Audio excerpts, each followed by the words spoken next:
Hello students, I hope you all are very well. Today we will move to our next topic, that is characteristic or features of bookkeeping and process of bookkeeping. ठीक है, ਤਾਂ ਸਭ ਤੋਂ ਪਹਿਲਾਂ ਆਪਾਂ ਗੱਲ ਕਰੀਏ ਕਰੈਕਟਰਿਸਟਿਕ ਜਾਂ ਫੀਚਰਸ ਦੀ। ਤਾਂ ਜਿੱਦਾਂ ਆਪਾਂ ਇੱਕ ਪਰਸਨ ਦੇ ਕਰੈਕਟਰ ਦੀ ਗੱਲ ਕਰਦੇ ਹਾਂ, ਕਰੈਕਟਰ ਮੀਨਸ ਉਹਦੇ 'ਚ ਕੀ ਚੰਗਾ ਹੈ ਜਾਂ ਕੀ ਮਾੜਾ ਹੈ, ਉਹੀ ਚੀਜ਼ ਨੂੰ ਅਸੀਂ ਕਰੈਕਟਰ ਜਾਂ ਫੀਚਰਸ ਕਹਿੰਦੇ ਹਾਂ। ਤਾਂ ਸਿਮਿਲਰਲੀ ਅਸੀਂ ਬੁੱਕਕੀਪਿੰਗ ਦੀਆਂ ਕਰੈਕਟਰਿਸਟਿਕ ਜਾਂ ਫੀਚਰਸ ਦੇ ਵਿੱਚ ਵੀ ਇਹੀ ਦੇਖਣਾ ਹੈ ਕਿ ਬੁੱਕਕੀਪਿੰਗ ਦੇ ਵਿੱਚ ਕੀ ਹੁੰਦਾ ਹੈ, ਕੀ ਅਸੀਂ ਰਿਕਾਰਡ ਕਰਦੇ ਹਾਂ, ਕੀ ਇਹਦੀਆਂ ਪ੍ਰੋਸੀਡਿੰਗਸ ਹੈ। ਸਿਰਫ ਅਸੀਂ ਕਰੈਕਟਰਿਸਟਿਕਸ ਮੀਨਸ ਇਹਦੇ ਵਿੱਚ ਕੀ ਹੈ, ਕੀ ਕਰਨਾ, ਅਸੀਂ ਉਹੀ ਚੀਜ਼ ਦੇਖਾਂਗੇ। ਤਾਂ ਫਸਟ ਜਿਹੜੀ ਇਹਦੀ ਕਰੈਕਟਰਿਸਟਿਕ ਹੈ ਕਿ primarily relate with the systematic recording of transaction. ਇਹ ਆਪਾਂ ਕੱਲ੍ਹ ਵੀ ਕੀਤਾ ਸੀ ਕਿ ਬੁੱਕਕੀਪਿੰਗ ਹੁੰਦੀ ਹੀ ਕੀ ਆ। ਬੁੱਕਕੀਪਿੰਗ ਦਾ ਮਤਲਬ ਹੀ ਇਹ ਹੈ ਕਿ ਅਸੀਂ ਆਪਦੀਆਂ ਸਾਰੀਆਂ ਟ੍ਰਾਂਜੈਕਸ਼ਨਸ ਨੂੰ ਜਿਹੜਾ ਹੈਗਾ ਇਹ ਸਿਸਟਮੈਟਿਕਲੀ ਰਿਕਾਰਡ ਕਰਨਾ ਹੈਗਾ ਏ, ਕਿ ਹਾਂ ਜਿੰਨੇ ਵੀ ਬਿਜ਼ਨਸ ਦੇ ਵਿੱਚ ਲੈਣ ਦੇਣ ਹੋ ਰਹੇ ਉਹਨਾਂ ਨੂੰ ਅਸੀਂ ਸਿਸਟਮੈਟਿਕਲੀ ਰਿਕਾਰਡ ਕਰਨਾ ਹੋਊਗਾ। ਜਿੰਨੇ ਵੀ ਆਪਣੇ business systematically means day by day ਜਾਂ ਜੋ ਵੀ ਹੈ, ਮੇਨ ਕੰਮ ਇਹਦਾ ਇਹੀ ਹੋਊਗਾ, ਰਿਕਾਰਡਿੰਗ ਕਰਨਾ ਹੀ ਹੋਊਗਾ। ਐਂਡ ਬੁੱਕਕੀਪਿੰਗ 'ਚ ਟ੍ਰਾਂਜੈਕਸ਼ਨ ਰਿਕਾਰਡ ਕਿਹੜੀਆਂ ਕੀਤੀਆਂ ਜਾਣਗੀਆਂ? ਸਿਰਫ ਉਹੀ ਟ੍ਰਾਂਜੈਕਸ਼ਨਸ ਰਿਕਾਰਡ ਕੀਤੀਆਂ ਜਾਣਗੀਆਂ ਜਿਨ੍ਹਾਂ ਨੂੰ ਅਸੀਂ ਮੋਨੀਟਰੀ ਫਾਰਮ ਦੇ ਵਿੱਚ ਐਕਸਪ੍ਰੈਸ ਕਰ ਸਕਦੇ ਹੋਈਏ। ਮੋਨੀਟਰੀ ਮਤਲਬ ਜਿਨ੍ਹਾਂ ਨੂੰ ਅਸੀਂ ਪੈਸੇ ਦੀ ਫਾਰਮ 'ਚ ਸ਼ੋਅ ਕਰ ਸਕਦੇ ਹੋਈਏ। ਠੀਕ ਹੈ, ਕਿ ਜਿਹੜੀ ਬੁੱਕਕੀਪਿੰਗ ਹੈ ਇਹਦੀ ਸੈਕਿੰਡ ਫੀਚਰ ਜਾਂ ਸੈਕਿੰਡ ਕਰੈਕਟਰ ਇਹ ਹੈ ਕਿ ਇਹਦੇ ਵਿੱਚ ਸਿਰਫ ਉਹ ਟ੍ਰਾਂਜੈਕਸ਼ਨਸ ਰਿਕਾਰਡ ਹੋਣਗੀਆਂ। ਟ੍ਰਾਂਜੈਕਸ਼ਨ ਦਾ ਮਤਲਬ ਲੈਣ ਦੇਣ, ਸਿਰਫ ਉਹ ਲੈਣ ਦੇਣ ਰਿਕਾਰਡ ਹੋਣਗੇ ਜਿਨ੍ਹਾਂ ਨੂੰ ਅਸੀਂ ਮੋਨੀਟਰੀ ਟਰਮ ਦੇ ਵਿੱਚ ਪੈਸੇ ਦੀ ਫਾਰਮ ਦੇ ਵਿੱਚ ਦੱਸ ਸਕਦੇ ਹੋਈਏ। ਜਿਵੇਂ ਆਪਾਂ ਕਹੀਏ ਕਿ ਮੈਂ ਸ਼ਰਟ ਖਰੀਦੀ 500 ਦੀ, ਹੁਣ ਉਹਨੂੰ ਅਸੀਂ ਮਨੀ 'ਚ ਦੱਸ ਸਕਦੇ ਹਾਂ ਵੀ 500 ਦੀ ਖਰੀਦੀ, 1000 ਦੀ ਖਰੀਦੀ। ਜੇ ਮੈਂ ਕਹਾਂ ਕਿ ਉਹ ਦੁਕਾਨਦਾਰ ਨਾਲ ਮੇਰੀ ਬਹੁਤ ਬਣਦੀ ਆ, ਹੁਣ ਸਾਡੇ ਉਹਦੇ ਨਾਲ ਵਧੀਆ ਰਿਲੇਸ਼ਨ ਆ, ਰਿਲੇਸ਼ਨ ਕਿੰਨੇ ਰੁਪਏ ਦੇ ਆ, ਇਸ ਚੀਜ਼ ਨੂੰ ਅਸੀਂ ਮਨੀ ਫਾਰਮ ਦੇ ਵਿੱਚ ਮੈਜ਼ਰ ਨਹੀਂ ਕਰ ਸਕਦੇ। ਮੀਨਸ ਕਿ ਫਿਰ ਅਸੀਂ ਉਹਨੂੰ ਰਿਕਾਰਡ ਵੀ ਨਹੀਂ ਕਰਾਂਗੇ। ਕਿ ਬੁੱਕਕੀਪਿੰਗ ਦੇ ਵਿੱਚ ਸਿਰਫ ਉਹੀ ਟ੍ਰਾਂਜੈਕਸ਼ਨਸ ਰਿਕਾਰਡ ਹੋਣਗੀਆਂ ਜਿਨ੍ਹਾਂ ਨੂੰ ਅਸੀਂ ਮੋਨੀਟਰੀ ਟਰਮ ਦੇ ਵਿੱਚ ਮਨੀ ਫਾਰਮ ਦੇ ਵਿੱਚ ਸ਼ੋਅ ਕਰ ਸਕਦੇ ਹੋਈਏ। ਦੈਨ ਆਵਰ ਥਰਡ ਕਰੈਕਟਰਿਸਟਿਕਸ ਕੀ ਹੈ ਕਿ ਜੋ ਰਿਕਾਰਡਿੰਗ ਹੈ ਉਹ ਪ੍ਰੋਪਰ ਬੁੱਕਸ ਆਫ ਅਕਾਊਂਟਸ ਦੇ ਵਿੱਚ ਹੋਊਗੀ। ਇਹ ਆਪਾਂ ਸਾਰੇ +1 ਦੇ ਵਿੱਚ ਪੜ੍ਹਨੇ ਆ ਕਿ ਸਭ ਤੋਂ ਪਹਿਲਾਂ ਜਿਹੜੀ ਰਿਕਾਰਡਿੰਗ ਆ ਉਹ ਜਰਨਲ ਦੇ ਵਿੱਚ ਹੋਊਗੀ, ਫਿਰ ਲੇਜ਼ਰ ਦੇ ਵਿੱਚ ਹੋਊਗੀ, ਫਿਰ ਅਦਰ ਬੁੱਕਸ ਜੋ ਵੀ ਕੈਸ਼ ਬੁੱਕ ਹੁੰਦੀ ਹੈ ਆਪਣੇ ਕੋਲੇ, ਪਰਚੇਜ਼ ਬੁੱਕ ਹੁੰਦੀ ਹੈ। ਕਿ ਇਹ ਨਹੀਂ ਕਿ ਹਾਂ ਅਸੀਂ ਜਿੱਥੇ ਮਰਜ਼ੀ ਕੋਈ ਮਰਜ਼ੀ ਰਿਕਾਰਡ ਕਰਕੇ ਰੱਖ ਲਈਏ। ਜਦੋਂ ਅਸੀਂ ਬੁੱਕਕੀਪਿੰਗ ਸਿਸਟਮ ਫੋਲੋ ਕਰਦੇ ਹਾਂ ਤਾਂ ਇਹਦੇ 'ਚ ਅਸੀਂ ਪ੍ਰੋਪਰ ਸਿਸਟਮੈਟਿਕਲੀ ਰਿਕਾਰਡਿੰਗ ਕਰਦੇ ਹਾਂ। ਤਾਂ ਸਿਸਟਮੈਟਿਕਲੀ ਹਰ ਜਿੱਦਾਂ ਜਰਨਲ ਆ ਇਹਦਾ ਅਲੱਗ ਪਰਫੋਰਮ ਆ, ਉਸ ਪਰਫੋਰਮ ਵਿੱਚ ਅਸੀਂ ਰਿਕਾਰਡਿੰਗ ਕਰਨੀ ਆ। ਅੱਗੇ ਲੇਜ਼ਰ ਹੈ, ਅਸੀਂ ਲੇਜ਼ਰ ਬਣਾਉਣੇ ਆ। ਤਾਂ ਜੋ ਵੀ ਅਸੀਂ ਰਿਕਾਰਡਿੰਗ ਕਰਨੀ ਆ ਉਹ ਪ੍ਰੋਪਰ ਬੁੱਕਸ ਆਫ ਅਕਾਊਂਟਸ ਦੇ ਵਿੱਚ ਕਰਨੀ ਆ, ਪ੍ਰੋਪਰ ਬੁੱਕਸ ਪ੍ਰਪੇਅਰ ਕਰਨੀਆਂ ਸੀ ਜਿਨ੍ਹਾਂ ਦੇ ਵਿੱਚ ਇਹ ਸਾਰੀ ਰਿਕਾਰਡਿੰਗ ਆ ਜਿਹੜੀ ਹੋਏਗੀ। ਹੁਣ ਕਹਿੰਦੇ ਜਿਹੜੀ ਅਸੀਂ ਬੁੱਕਕੀਪਿੰਗ 'ਚ ਰਿਕਾਰਡ ਕਰਨੇ ਆ, that may be relate to person, may be relate to firm, may be relate to NPO. NPO means non profit organization। ਕਿ ਆਪਾਂ ਇਹ ਨਹੀਂ ਕਹਿ ਸਕਦੇ ਕਿ ਹਾਂ ਸਿਰਫ ਜਿਹੜੀ ਅਸੀਂ ਬੰਦਿਆਂ ਨਾਲ, ਇਨਸਾਨਾਂ ਦੇ ਨਾਲ ਡੀਲਿੰਗ ਕਰਦੇ ਹਾਂ ਅਸੀਂ ਸਿਰਫ ਉਹੀ ਰਿਕਾਰਡ ਕਰਾਂਗੇ। ਡੀਲਿੰਗ ਸਾਡੀ ਕਿਸੇ ਫਰਮ ਨਾਲ ਵੀ ਹੋ ਸਕਦੀ ਹੈ। ਜਿੱਦਾਂ ਹੁਣ ਦੇਖੋ ਆਪਣਾ ਸਕੂਲ ਹੈ, ਸਕੂਲ ਦੇ ਵਿੱਚ ਜਦੋਂ ਕੋਈ ਫੰਕਸ਼ਨ ਹੁੰਦਾ ਉਦੋਂ ਆਪਾਂ ਵੀ ਤਾਂ ਦੁਕਾਨ ਤੋਂ ਸਕੂਲ ਦੇ ਨਾਮ 'ਤੇ ਸਮਾਨ ਲਿਆਉਂਦੇ ਹਾਂ ਕਿ ਹਾਂ ਆਹ ਸਕੂਲ ਦੇ ਨਾਮ 'ਤੇ, ਜਾਂ ਆਪਾਂ ਕਹਿ ਦਈਏ ਇਸ ਬਿਜ਼ਨਸ ਦੇ ਨਾਮ 'ਤੇ ਜਿਹੜਾ ਹੈਗਾ ਸਾਨੂੰ ਸਮਾਨ ਦੇ ਦਿਓ। ਤਾਂ ਉਹ ਬਿਜ਼ਨਸ ਕੀ ਹੈ? ਇੱਕ ਫਰਮ ਹੈ। ਇਹ ਨਹੀਂ ਵੀ ਹਾਂ ਇਕੱਲੇ ਰਾਮ ਸ਼ਾਮ ਦੀ ਡੀਲਿੰਗ ਹੀ ਹੋਊਗੀ ਬੁੱਕਕੀਪਿੰਗ ਦੇ ਵਿੱਚ। ਚਾਹੇ ਕੋਈ ਫਰਮ ਵੀ ਆ, ਕੋਈ ਬਿਜ਼ਨਸ ਦਾ ਨੇਮ ਵੀ ਹੈ, ਚਾਹੇ ਕੋਈ ਨੋਨ ਪ੍ਰੋਫਿਟ ਔਰਗੇਨਾਈਜੇਸ਼ਨ ਆ, ਜਿਵੇਂ ਗੁਰਦੁਆਰਾ ਸਾਹਿਬ ਹੁੰਦੇ ਆ, ਉੱਥੇ ਜਦੋਂ ਕੋਈ ਫੰਕਸ਼ਨ ਹੁੰਦਾ ਉੱਥੇ ਵੀ ਸਮਾਨ ਲਿਆਂਦਾ ਜਾਂਦਾ। ਤਾਂ ਜਿਹਨੂੰ ਵੀ ਅਸੀਂ ਸਮਾਨ ਵੇਚਦੇ ਹਾਂ, ਚਾਹੇ ਉਹ ਪਰਸਨ ਹੈ, ਚਾਹੇ ਉਹ ਫਰਮ ਹੈ, ਚਾਹੇ ਉਹ ਕੋਈ ਚੈਰੀਟੇਬਲ ਪਰਪਸ ਲਈ ਖੁੱਲ੍ਹੀ ਗਈ ਐਸੋਸੀਏਸ਼ਨ ਆ, ਹਰ ਇੱਕ ਦੇ ਰਿਕਾਰਡ ਆ ਜਿਹੜੇ ਉਹ ਬੁੱਕਕੀਪਿੰਗ ਦੇ ਵਿੱਚ ਕੀਤੇ ਜਾਣਗੇ। ਉਹ ਕਿਸੇ ਨਾਲ ਵੀ ਰਿਲੇਟਡ ਹੋ ਸਕਦੇ ਆ, ਕਿਸੇ ਪਰਸਨ ਨਾਲ ਵੀ, ਕਿਸੇ ਫਰਮ ਨਾਲ ਵੀ, ਅਤੇ ਕਿਸੇ NPO ਨਾਲ ਵੀ। ਠੀਕ ਹੈ। ਦੈਨ ਲਾਸਟ ਫੀਚਰ ਕੀ ਹੈ ਸਾਡੇ ਕੋਲੇ ਕਿ ਬੁੱਕਕੀਪਿੰਗ ਬੋਥ ਹੈ, ਸਾਇੰਸ ਵੀ ਹੈ ਅਤੇ ਆਰਟ ਵੀ ਹੈ। ਠੀਕ ਹੈ, ਇਹ ਆਪਾਂ ਨੂੰ ਅੱਗੇ ਪ੍ਰੋਪਰ ਟੌਪਿਕ ਆਉਣਾ ਕਿ ਇਹਨੂੰ ਆਪਾਂ ਸਾਇੰਸ ਕਿਉਂ ਕਹਿੰਦੇ ਹਾਂ, ਆਰਟ ਕਿਉਂ ਕਹਿੰਦੇ ਹਾਂ। ਇੱਕ ਨੋਰਮਲ ਜਾਂ ਮੈਂ ਤੁਹਾਨੂੰ ਦੱਸ ਦਿੰਦੀ ਹਾਂ ਕਿ ਇਹਨੂੰ ਸਾਇੰਸ ਅਸੀਂ ਤਾਂ ਕਹਿੰਦੇ ਹਾਂ ਕਿਉਂਕਿ ਸਾਇੰਸ ਦੇ ਇੱਕ ਫਿਕਸਡ ਰੂਲਸ ਹੁੰਦੇ ਆ। ਤਾਂ ਸਿਮਿਲਰਲੀ ਬੁੱਕਕੀਪਿੰਗ ਦੇ ਵੀ ਰੂਲਸ ਹੈ ਕਿ ਪਹਿਲਾਂ ਜਰਨਲ ਹੀ ਬਣੂਗਾ, ਫਿਰ ਲੇਜ਼ਰ ਹੀ ਬਣੂਗਾ, ਤਾਂ ਕਰਕੇ ਅਸੀਂ ਇਹਨੂੰ ਸਾਇੰਸ ਕਹਿ ਦਿੰਦੇ ਹਾਂ। ਆਰਟ ਕਿਉਂ ਆ? ਆਰਟ ਦੇ ਵਿੱਚ ਆਪਾਂ ਆਪਦੀ ਕ੍ਰੀਏਟੀਵਿਟੀ ਯੂਜ਼ ਕਰਦੇ ਹੁੰਦੇ ਹਾਂ, ਆਪਾਂ ਆਪਦੇ ਸਕਿੱਲਸ ਯੂਜ਼ ਕਰਦੇ ਹੁੰਦੇ ਹਾਂ। ਤਾਂ ਸਿਮਿਲਰਲੀ ਬੁੱਕਕੀਪਿੰਗ 'ਚ ਵੀ ਕਿਤੇ ਨਾ ਕਿਤੇ ਸਾਡੇ ਸਕਿੱਲਸ ਦੀ ਯੂਜ਼ ਹੁੰਦੀ ਆ। ਜਿੱਦਾਂ ਕਿਸੇ ਕੰਮ ਨੂੰ ਕਰਨ ਦੇ ਆਪਣੇ ਕੋਲੇ 2 ਮੈਥਡ ਆ, ਉਹਨਾਂ 'ਚੋਂ ਅਸੀਂ ਕਿਹੜਾ ਵਰਤਣਾ ਉਹ ਸਾਡੇ ਸਕਿੱਲਸ 'ਤੇ ਡਿਪੈਂਡ ਕਰਦਾ। ਤਾਂ ਇਹਦੇ ਵਿੱਚ ਦੋਨਾਂ ਦੀਆਂ ਜਿਹੜੀਆਂ ਫੀਚਰਸ ਆ ਗਈਆਂ, ਸਾਇੰਸ ਦੀਆਂ ਵੀ ਆਰਟ ਦੀਆਂ ਵੀ, ਤਾਂ ਕਰਕੇ ਅਸੀਂ ਬੁੱਕ ਕੀਪਿੰਗ ਨੂੰ ਸਾਇੰਸ ਵੀ ਕਹਿੰਦੇ ਹਾਂ ਅਤੇ ਆਰਟ ਵੀ ਕਹਿੰਦੇ ਆ। ਇਹ ਸੀਗੀਆਂ ਸਾਡੇ ਕੋਲੇ ਬੁੱਕ ਕੀਪਿੰਗ ਦੀਆਂ ਫੀਚਰਸ ਕਿ ਇਹਦੇ ਵਿੱਚ ਸਿਸਟਮੈਟਿਕ ਰਿਕਾਰਡਿੰਗ ਕੀਤੀ ਜਾਊਗੀ। ਰਿਕਾਰਡਿੰਗ ਸਿਰਫ ਮੋਨੀਟਰੀ ਟਰਮ ਵਾਲੀਆਂ ਚੀਜ਼ਾਂ ਦੀ ਹੀ ਕੀਤੀ ਜਾਊਗੀ, ਅਤੇ ਜੋ ਮੋਨੀਟਰੀ ਟਰਮ ਦੀਆਂ ਰਿਕਾਰਡਿੰਗ ਉਹ ਪ੍ਰੋਪਰ ਜਰਨਲ ਲੇਜ਼ਰ ਦੇ ਵਿੱਚ ਕੀਤੀ ਜਾਊਗੀ। ਇਹ ਸਾਰੀਆਂ ਇਹਦੀਆਂ ਫੀਚਰਸ ਹੈ। ਨੈਕਸਟ ਜਿਹੜਾ ਆਪਣਾ ਟੌਪਿਕ ਆ that is process of book keeping, ਕਿ ਹੁਣ ਇਹ ਬੁੱਕ ਕੀਪਿੰਗ ਹੁੰਦੀ ਕਿਵੇਂ ਆ, ਇਹਦੇ ਕੀ ਸਟੈਪਸ ਆ, ਕੀ ਇਹਦੀ ਪ੍ਰੋਸੈਸ ਹੈ। ਤਾਂ ਜਿਹੜੀ ਇਹਦੀ ਪ੍ਰੋਸੈਸ ਆ ਉਹਦੇ ਵਿੱਚ ਸਾਡੇ ਕੋਲੇ 5 ਸਟੈਪਸ ਹੈ। ਫਸਟ ਹੈ ਟ੍ਰਾਂਜੈਕਸ਼ਨ ਆਇਡੈਂਟੀਫਿਕੇਸ਼ਨ, ਆਪਾਂ ਪੂਰੀ ਡਿਟੇਲ 'ਚ ਨੈਕਸਟ ਕਰਦੇ ਹਾਂ। ਸੈਕਿੰਡ ਸਟੈਪ ਹੈ first step of recording transaction, then ਅਸੀਂ ledger posting, then balancing ledger account, then preparation of trial balance. ਆ ਨਾਲ ਮੈਂ ਥੋੜਾ ਨੋਰਮਲ ਲਿਖਿਆ ਕਿ ਜਦੋਂ ਅਸੀਂ ਟ੍ਰਾਂਜੈਕਸ਼ਨ ਆਇਡੈਂਟੀਫਿਕੇਸ਼ਨ ਕਰਨੀ ਉਹਦੇ 'ਚ ਅਸੀਂ ਨੋਨ ਮੋਨੀਟਰੀ ਟ੍ਰਾਂਜੈਕਸ਼ਨਸ ਨੂੰ ਇਗਨੋਰ ਕਰਾਂਗੇ। ਫਸਟ ਸਟੈਪ ਆਫ ਰਿਕਾਰਡਿੰਗ ਦੇ ਵਿੱਚ ਪ੍ਰੋਪਰ ਸਟੈਪ ਵਾਈਜ਼ ਰਿਕਾਰਡਿੰਗ ਕਰਾਂਗੇ ਜਰਨਲ ਲੇਜ਼ਰ ਦੇ ਵਿੱਚ।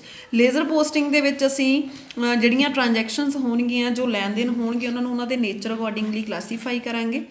ਦੈਨ ਅਸੀਂ ਉਹਨਾਂ ਨੂੰ ਬੈਲੈਂਸ ਕਰਾਂਗੇ। ਬੈਲੈਂਸ ਦੇ ਵਿੱਚ ਅਸੀਂ ਡੈਬਿਟ ਕ੍ਰੈਡਿਟ ਦਾ ਡਿਫਰੈਂਸ ਲਵਾਂਗੇ।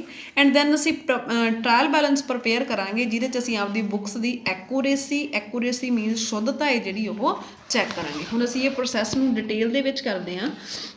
ਤਾਂ ਫਸਟ ਸਟੈਪ ਹੈ ਤੁਹਾਡੇ ਕੋਲੇ ਬੁੱਕ ਕੀਪਿੰਗ ਦਾ ਟ੍ਰਾਂਜੈਕਸ਼ਨ ਆਇਡੈਂਟੀਫਿਕੇਸ਼ਨ। ਟ੍ਰਾਂਜੈਕਸ਼ਨ ਦਾ ਮਤਲਬ ਕੋਈ ਵੀ ਲੈਣ ਦੇਣ, ਚਾਹੇ ਤੁਸੀਂ ਕੁਛ ਵੇਚਿਆ, ਚਾਹੇ ਤੁਸੀਂ ਕੁਛ ਖਰੀਦਿਆ, ਉਹਨੂੰ ਅਸੀਂ ਕੀ ਕਹਿੰਦੇ ਆ ਟ੍ਰਾਂਜੈਕਸ਼ਨ। ਤੁਸੀਂ ਸਕੂਲ 'ਚ ਫੀਸ ਪੇ ਕੀਤੀ, ਉਹ ਵੀ ਤੁਹਾਡੀ ਕੀ ਆ ਟ੍ਰਾਂਜੈਕਸ਼ਨ ਹੈ। ਤੁਸੀਂ ਦੁਕਾਨ ਤੋਂ ਸਮਾਨ ਖਰੀਦਿਆ, ਉਹ ਵੀ ਤੁਹਾਡੀ ਕੀ ਆ ਟ੍ਰਾਂਜੈਕਸ਼ਨ ਹੈ। ਕਿਸੇ ਨੂੰ ਆਪਾਂ ਆਪਦੀ ਸ਼ਰਟ ਦਿੱਤੀ, ਉਹ ਵੀ ਕੀ ਆ ਟ੍ਰਾਂਜੈਕਸ਼ਨ। ਟ੍ਰਾਂਜੈਕਸ਼ਨ ਦਾ ਮਤਲਬ ਕੋਈ ਵੀ ਲੈਣ ਦੇਣ ਹੈ। ਹੁਣ ਆਇਡੈਂਟੀਫਿਕੇਸ਼ਨ ਦਾ ਮਤਲਬ ਪਹਿਚਾਨਣਾ, ਕਿਉਂਕਿ ਜਿਹੜੀ ਬੁੱਕ ਕੀਪਿੰਗ ਆ ਉਹਦੇ ਵਿੱਚ ਅਸੀਂ ਇਹ ਨਹੀਂ ਕਿ ਅਸੀਂ ਹਰ ਇੱਕ ਟ੍ਰਾਂਜੈਕਸ਼ਨ ਨੂੰ, ਹਰ ਇੱਕ ਲੈਣ ਦੇਣ ਨੂੰ ਹੀ ਰਿਕਾਰਡ ਕਰਾਂਗੇ। ਅਸੀਂ ਸਿਰਫ ਉਹ ਟ੍ਰਾਂਜੈਕਸ਼ਨਸ ਨੂੰ ਹੀ ਰਿਕਾਰਡ ਕਰਾਂਗੇ ਜਿਨ੍ਹਾਂ ਨੂੰ ਅਸੀਂ ਮੋਨੀਟਰੀ ਟਰਮ ਦੇ ਵਿੱਚ ਐਕਸਪਲੇਨ ਕਰ ਸਕਦੇ ਹੋਈਏ। ਤਾਂ ਪਹਿਲਾਂ ਜਦੋਂ ਤੁਹਾਡੇ ਕੋਲੇ ਬਿਜ਼ਨਸ ਦੇ ਵਿੱਚ ਕੋਈ ਵੀ ਲੈਣ ਦੇਣ ਆਉਂਦਾ, ਤੁਸੀਂ ਬੁੱਕ ਕੀਪਿੰਗ ਦੀ ਪ੍ਰੋਸੈਸ ਕਰਨ ਬਹਿ ਗਏ, ਤੁਸੀਂ ਰਿਕਾਰਡਿੰਗ ਕਰਨ ਬੈਠ ਗਏ, ਤਾਂ ਸਭ ਤੋਂ ਪਹਿਲਾਂ ਤੁਸੀਂ ਲੈਣ ਦੇਣ ਦੇ ਵਿੱਚੋਂ ਉਹਨੂੰ ਆਇਡੈਂਟੀਫਾਈ ਕਰੋਗੇ ਕਿ ਕੀ ਉਹ ਟ੍ਰਾਂਜੈਕਸ਼ਨ ਮੋਨੀਟਰੀ ਹੈ, ਕਿ ਉਹ ਟ੍ਰਾਂਜੈਕਸ਼ਨ ਨੋਨ ਮੋਨੀਟਰੀ ਆ। ਅਗਰ ਉਹ ਟ੍ਰਾਂਜੈਕਸ਼ਨ ਮੋਨੀਟਰੀ ਹੈ, ਮੋਨੀਟਰੀ ਮੀਨਸ ਉਹਨੂੰ ਅਸੀਂ ਪੈਸੇ ਦੀ ਫਾਰਮ 'ਚ ਮੈਜ਼ਰ ਕਰ ਸਕਦੇ ਹਾਂ। ਜਿੱਦਾਂ ਆਪਾਂ ਕਹੀਏ ਕਿ ਮੈਂ ਸ਼ਰਟ ਪਰਚੇਜ਼ ਕੀਤੀ 500 ਦੀ, ਹਾਂ ਇਹਨੂੰ ਅਸੀਂ ਪੈਸੇ ਦੀ ਫਾਰਮ ਦੇ ਵਿੱਚ ਲਿਖ ਸਕਦੇ ਹਾਂ। ਜਾਂ ਅਸੀਂ ਸੇਲ ਕੀਤੀ 500 ਦੀ, ਜਾਂ ਅਸੀਂ ਕਿਸੇ ਨੂੰ ਰਿਪੇਅਰ ਐਕਸਪੈਂਸਿਸ ਦਿੱਤੇ 1000 ਰੁਪਏ, ਜਿਹਨੂੰ ਵੀ ਅਸੀਂ ਪੈਸੇ 'ਚ ਮੈਜ਼ਰ ਕਰ ਸਕਦੇ ਹਾਂ। ਅਤੇ ਜਿਹਦਾ ਵੀ ਡਾਕੂਮੈਂਟਰੀ ਐਵੀਡੈਂਸ ਹੈ, ਮਤਲਬ ਕਿ ਜਿਹਦਾ ਸਾਡੇ ਕੋਲ ਕੋਈ ਪ੍ਰੂਫ ਆ, ਜਿਹਦਾ ਸਾਡੇ ਕੋਲ ਕੋਈ ਬਿੱਲ ਹੈ। ਜਿੱਦਾਂ ਆਪਾਂ ਕਹੀਏ ਆਪਾਂ ਸਕੂਲ 'ਚ ਫੀਸ ਭਰਦੇ ਹਾਂ, ਉੱਥੋਂ ਸਾਨੂੰ ਇੱਕ ਸਲਿੱਪ ਮਿਲਦੀ ਆ, ਫੀਸ ਸਲਿੱਪ ਮਿਲਦੀ ਆ। ਬਿਜਲੀ ਦਾ ਬਿੱਲ ਭਰਦੇ ਉਹਦੀ ਸਾਨੂੰ ਰਸੀਦ ਮਿਲਦੀ ਆ। ਤਾਂ ਇੱਦਾਂ ਦੀਆਂ ਟ੍ਰਾਂਜੈਕਸ਼ਨ ਜਿਹਦੇ ਵਿੱਚ ਪੈਸਾ ਆਉਂਦਾ ਜਾਂਦਾ ਹੋਵੇ ਅਤੇ ਜਿਹਦਾ ਡਾਕੂਮੈਂਟਰੀ ਐਵੀਡੈਂਸ ਹੋਵੇ, ਅਸੀਂ ਸਿਰਫ ਉਹ ਟ੍ਰਾਂਜੈਕਸ਼ਨਸ ਰਿਕਾਰਡ ਕਰਨੀਆਂ। ਜਿਹੜੀਆਂ ਟ੍ਰਾਂਜੈਕਸ਼ਨ ਨੋਨ ਮੋਨੀਟਰੀ ਹੈ, ਜਿਨ੍ਹਾਂ ਦੇ ਵਿੱਚ ਪੈਸੇ ਦਾ ਲੈਣ ਦੇਣ ਨਹੀਂ ਹੈਗਾ, ਜਿਵੇਂ ਆਪਾਂ ਕਹੀਏ ਸਾਡੇ ਇੰਪਲੋਈ ਬਹੁਤ ਵਧੀਆ, ਸਾਡੇ ਇੰਪਲੋਈ ਨਾਲ ਰਿਲੇਸ਼ਨ ਬਹੁਤ ਵਧੀਆ, ਇੱਦਾਂ ਦੀਆਂ ਟ੍ਰਾਂਜੈਕਸ਼ਨ 'ਚ ਕੋਈ ਪੈਸਾ ਆਉਂਦਾ ਨਹੀਂ, ਜਾਂਦਾ ਨਹੀਂ, ਕੋਈ ਇਹਨਾਂ ਦਾ ਪ੍ਰੂਫ ਨਹੀਂ, ਤਾਂ ਇਹਨਾਂ ਟ੍ਰਾਂਜੈਕਸ਼ਨਸ ਨੂੰ ਅਸੀਂ ਰਿਕਾਰਡ ਨਹੀਂ ਕਰਾਂਗੇ। ਠੀਕ ਹੈ। ਤਾਂ ਸਭ ਤੋਂ ਪਹਿਲਾਂ ਤੁਸੀਂ ਆਇਡੈਂਟੀਫਿਕੇਸ਼ਨ ਕਰਨੀ ਆ। ਫੋਰ ਐਗਜ਼ਾਮਪਲ ਮੈਂ ਤੁਹਾਨੂੰ 2 ਟ੍ਰਾਂਜੈਕਸ਼ਨਸ ਦੇਵਾਂ। ਫਸਟ ਟ੍ਰਾਂਜੈਕਸ਼ਨ ਕੀ ਹੈ ਕਿ AB ਲਿਮਟਿਡ ਬਿਜ਼ਨਸ ਹੈ, ਉਹਦੇ ਜਿਹੜੇ ਇੰਪਲੋਈਜ਼ ਹੈ ਉਹ ਬਹੁਤ ਜ਼ਿਆਦਾ ਵਧੀਆ ਹੈ। ਸੈਕਿੰਡ ਟ੍ਰਾਂਜੈਕਸ਼ਨ ਕੀ ਹੈ, AB ਲਿਮਟਿਡ ਨੇ ਅੱਜ ਆਪਦਾ ਪ੍ਰੋਡਕਟ ਸੇਲ ਕੀਤਾ 10,000 ਦਾ। ਤਾਂ ਹੁਣ ਇਹ ਦੋਨੇ ਟ੍ਰਾਂਜੈਕਸ਼ਨਸ ਦੀ ਤੁਸੀਂ ਆਇਡੈਂਟੀਫਿਕੇਸ਼ਨ ਕਰਨੀ ਆ। ਅਗਰ ਆਪਾਂ ਪਹਿਲੀ ਟ੍ਰਾਂਜੈਕਸ਼ਨ ਦੇਖੀਏ ਕਿ ਉਹਨਾਂ ਦੇ ਇੰਪਲੋਈਜ਼ ਵਧੀਆ, ਕਿੰਨੇ ਰੁਪਏ ਦੇ ਵਧੀਆ, ਇਹਦਾ ਕੋਈ ਮੈਜ਼ਰਮੈਂਟ ਹੈ ਨਹੀਂ, ਕੋਈ ਐਵੀਡੈਂਸ ਹੈ ਨਹੀਂ, ਇਟ ਮੀਨਸ ਇਹ ਟ੍ਰਾਂਜੈਕਸ਼ਨ ਰਿਕਾਰਡ ਨਹੀਂ ਹੋਏਗੀ। ਸੈਕਿੰਡ ਟ੍ਰਾਂਜੈਕਸ਼ਨ ਕੀ ਸੀ ਕਿ ਉਹਨਾਂ ਨੇ ਸੇਲ ਕੀਤੀ ਹੈ 10,000 ਦੀ। ਹੁਣ ਸੇਲ ਕੀਤੀ ਆ, ਪੈਸਾ ਆਇਆ ਗਿਆ, ਸੇਲ ਦਾ ਸਾਡੇ ਕੋਲੇ ਬਿੱਲ ਹੈ, ਉਹ ਦੋਨੇ ਸ਼ਰਤਾਂ ਪੂਰੀਆਂ ਵੀ, ਉਹਦੀ ਮੋਨੀਟਰੀ ਟਰਮ ਵੀ, ਉਹਦਾ ਡਾਕੂਮੈਂਟਰੀ ਐਵੀਡੈਂਸ ਵੀ ਆ। ਮੀਨਸ ਤੁਸੀਂ ਪਹਿਚਾਣ ਕਰ ਲਈ ਕਿ ਉਹਨਾਂ ਦੋਨਾਂ ਟ੍ਰਾਂਜੈਕਸ਼ਨਸ ਦੇ ਵਿੱਚੋਂ ਜਿਹੜੀ ਸੈਕਿੰਡ ਟ੍ਰਾਂਜੈਕਸ਼ਨ ਉਹ ਰਿਕਾਰਡ ਹੋਏਗੀ। ਕਲੀਅਰ। ਦੈਨ ਸਾਡਾ ਸੈਕਿੰਡ ਸਟੈਪ ਆ ਗਿਆ ਜੋ first step of recording transaction. ਹੁਣ ਦੇਖੋ ਤੁਸੀਂ ਪਹਿਚਾਣ ਕਰ ਲਈ ਕਿ ਹਾਂ ਜਿਹੜੀ 10,000 ਦੀ ਸੇਲ ਵਾਲੀ ਟ੍ਰਾਂਜੈਕਸ਼ਨ ਉਹ ਰਿਕਾਰਡ ਹੋਏਗੀ। ਹੁਣ ਉਹਦੀ ਆਇਡੈਂਟੀਫਿਕੇਸ਼ਨ ਕਰਨ ਤੋਂ ਬਾਅਦ ਅਸੀਂ ਕੀ ਕਰਾਂਗੇ, ਫਸਟ ਸਟੈਪ ਆਫ ਰਿਕਾਰਡਿੰਗ ਲਵਾਂਗੇ। ਅਕਾਊਂਟਸ ਦੇ ਵਿੱਚ ਜਿਹੜੀ ਸਭ ਤੋਂ ਪਹਿਲਾਂ ਐਂਟਰੀ ਆ, ਬੁੱਕ ਕੀਪਿੰਗ ਦੀ ਸਭ ਤੋਂ ਪਹਿਲੀ ਰਿਕਾਰਡਿੰਗ ਉਹ ਕਿੱਥੇ ਹੁੰਦੀ ਆ, ਜਰਨਲ ਦੇ ਵਿੱਚ ਹੁੰਦੀ ਆ। ਜਰਨਲ ਤੁਹਾਡੇ ਕੋਲੇ ਪ੍ਰੋਪਰ ਚੈਪਟਰ ਹੈ, ਕਿੱਦਾਂ ਜਰਨਲ ਐਂਟਰੀਜ਼ ਪੈਂਦੀਆਂ, ਕਿਹੜੀ ਚੀਜ਼ ਨੂੰ ਡੈਬਿਟ ਕਰਨਾ ਹੈ, ਕਿਹੜੀ ਨੂੰ ਕ੍ਰੈਡਿਟ ਕਰਨਾ ਹੈ। ਤਾਂ ਅਸੀਂ ਫਸਟ ਸਟੈਪ ਲਵਾਂਗੇ, ਮੀਨ ਸਭ ਤੋਂ ਪਹਿਲਾਂ ਜਰਨਲ ਐਂਟਰੀ ਪਾਵਾਂਗੇ। ਇਸ ਤੋਂ ਬਾਅਦ ਜਿੱਡਾ ਸਾਡਾ ਬਿਜ਼ਨਸ ਹੋਊਗਾ, ਸਾਡਾ ਸਾਈਜ਼ ਆਫ ਬਿਜ਼ਨਸ ਹੋਊਗਾ, ਉਸ ਹਿਸਾਬ 'ਤੇ ਅਸੀਂ ਬੁੱਕਸ ਬਣਾਵਾਂਗੇ ਕਿ ਜੇ ਜ਼ਿਆਦਾ ਵੱਡਾ ਬਿਜ਼ਨਸ ਆ ਉਹਦੇ ਲਈ ਅਲੱਗ-ਅਲੱਗ ਕੈਸ਼ ਬੁੱਕ ਅਲੱਗ, ਪਰਚੇਜ਼ ਬੁੱਕ ਅਲੱਗ, ਸੇਲ ਬੁੱਕ ਅਲੱਗ। ਅਗਰ ਛੋਟਾ ਬਿਜ਼ਨਸ ਆ ਤਾਂ according to size of business ਅਸੀਂ ਰਿਕਾਰਡਿੰਗ ਸਟਾਰਟ ਕਰਾਂਗੇ, ਜਿਹਦੇ 'ਚ ਸਾਡਾ ਫਸਟ ਸਟੈਪ ਕੀ ਹੋਊਗਾ, ਸਭ ਤੋਂ ਪਹਿਲਾਂ ਜਰਨਲ ਪ੍ਰਪੇਅਰ ਕਰਨਾ। क्लीयर। ਦੈਨ ਸਾਡਾ ਥਰਡ ਸਟੈਪ ਆ ਗਿਆ ਲੇਜ਼ਰ ਪੋਸਟਿੰਗ। ਹੁਣ ਦੇਖੋ ਲੇਜ਼ਰ ਪੋਸਟਿੰਗ ਕੀ ਆ, ਜਰਨਲ ਤੋਂ ਬਾਅਦ ਅਸੀਂ ਲੇਜ਼ਰ ਬਣਾਉਂਦੇ ਹਾਂ। ਲੇਜ਼ਰ ਦੇ ਵਿੱਚ ਅਸੀਂ ਕੀ ਕਰਦੇ ਹਾਂ, groups of transaction according to their nature. ਹੁਣ ਦੇਖੋ ਇੱਕ ਬਿਜ਼ਨਸ ਆ, ਇੱਕ ਬਿਜ਼ਨਸ ਦੇ ਵਿੱਚ ਦਿਨ ਦੇ ਵਿੱਚ 40 ਡੀਲਿੰਗਸ ਵੀ ਹੁੰਦੀਆਂ, 50 ਡੀਲਿੰਗ ਵੀ ਉਹਨਾਂ ਦੀ ਹੁੰਦੀਆਂ, ਮਤਲਬ ਬਹੁਤ ਜ਼ਿਆਦਾ ਲੈਣ ਦੇਣ ਆ ਜਿਹੜੇ ਉਹਨਾਂ ਦੇ ਹੁੰਦੇ ਆ। ਉਹ ਲੈਣ ਦੇਣ ਅਲੱਗ-ਅਲੱਗ ਨੇਚਰ ਦੇ ਹੁੰਦੇ ਆ। ਜਦੋਂ ਅਸੀਂ ਜਰਨਲ ਐਂਟਰੀ ਪਾਉਣੀ ਉਦੋਂ ਤਾਂ ਅਸੀਂ ਸਿਰਫ ਡੇ ਵਾਈਜ਼ ਪਾਈ ਜਾਣੀ ਆ, ਕਿ ਜੇ ਆਪਾਂ ਕਹੀਏ ਅੱਜ ਦੇ ਦਿਨ ਦੀਆਂ ਐਂਟਰੀਆਂ ਪਾਉਣੀਆਂ, ਅੱਜ ਅਸੀਂ ਪਰਚੇਜ਼ ਕਰ ਲਿਆ ਉਹ ਵੀ ਐਂਟਰੀ ਉੱਥੇ ਪਾਤੀ, ਅਸੀਂ ਸੇਲ ਕਰਤੀ ਉਹ ਵੀ ਐਂਟਰੀ ਸੇਮ ਪੇਜ 'ਤੇ, ਅਸੀਂ ਕਿਸੇ ਨੂੰ ਵੇਜਿਸ ਦੇਤੀਆਂ, ਦਿਹਾੜੀ ਦੇਤੀ, ਕਿਸੇ ਨੂੰ ਕਿਰਾਇਆ ਰੈਂਟ ਪੇ ਕਰਤਾ, ਕਿਸੇ ਨੂੰ ਰਿਪੇਅਰ ਐਕਸਪੈਂਸਿਸ ਪੇ ਕਰਤੇ, ਉਹ ਸਾਰੀਆਂ ਐਂਟਰੀਜ਼ ਅਸੀਂ ਇੱਕੋ ਜਗ੍ਹਾ 'ਤੇ ਰਿਕਾਰਡ ਕਰੀ ਜਾਂਦੇ ਹਾਂ ਡੇ ਵਾਈਜ਼। ਜਰਨਲ ਦੇ ਵਿੱਚ ਰਿਕਾਰਡਿੰਗ ਆ ਜਿਹੜੀ ਉਹ ਡੇ ਵਾਈਜ਼ ਹੁੰਦੀ ਆ। ਪਰ ਉਸ ਤੋਂ ਬਾਅਦ ਅਸੀਂ ਲੇਜ਼ਰ ਪੋਸਟਿੰਗ ਕਰਦੇ ਹਾਂ। ਲੇਜ਼ਰ ਪੋਸਟਿੰਗ ਦੇ ਵਿੱਚ ਅਸੀਂ ਉਹਨਾਂ ਦੇ ਨੇਚਰ ਦੇ ਅਕੋਰਡਿੰਗਲੀ ਸਾਰੀਆਂ ਐਂਟਰੀਆਂ ਪਾਵਾਂਗੇ।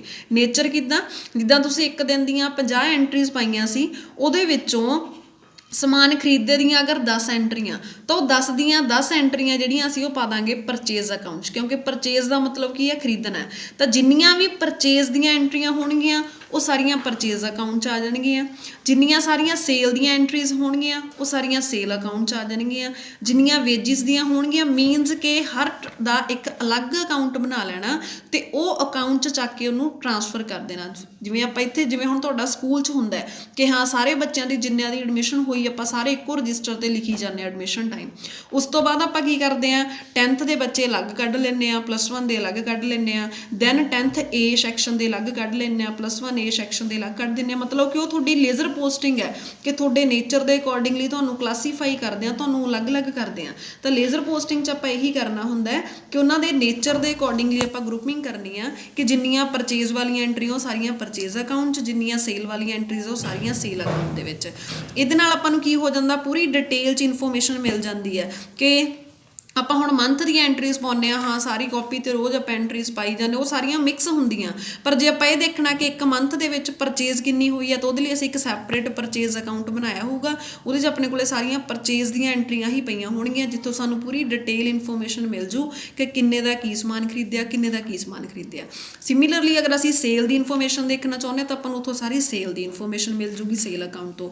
ਤਾਂ ਲੇਜ਼ਰ ਪੋਸਟਿੰਗ ਦੇ ਵਿੱਚ ਅਸੀਂ ਹਰ ਇੱਕ ਦਾ ਇੱਕ ਵੱਖਰਾ ਅਕਾਊਂਟ ਬਣਾਉਣਾ ਹੈ ਅਤੇ ਹਰੇਕ ਟ੍ਰਾਂਜੈਕਸ਼ਨ ਨੂੰ ਉਹਦੇ ਅਕਾਊਂਟ ਦੇ ਵਿੱਚ ਗਰੁੱਪ ਬਣਾ ਕੇ ਪਾ ਦੇਣਾ।